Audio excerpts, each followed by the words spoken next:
Сумен жабдықтау қызметтерін ажырату авариялық жағдайларды және жоспарлы жөндеулерді қоспағанда екі жағдайда жүргізіледі.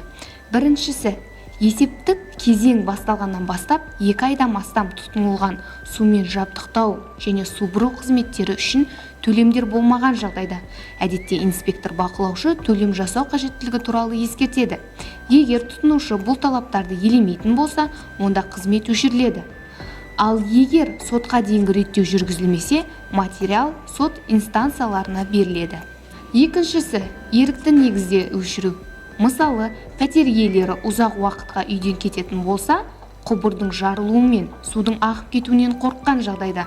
Бұл жағдайда олар сумен жабдықтау қызметтерін уақытша тоқтата тұру туралы өтініш жазады. Кейде жалға берушілер үйді жалға алған ұқыпсыз тұрғындардың кесірінен суды өшіруді сұрайды.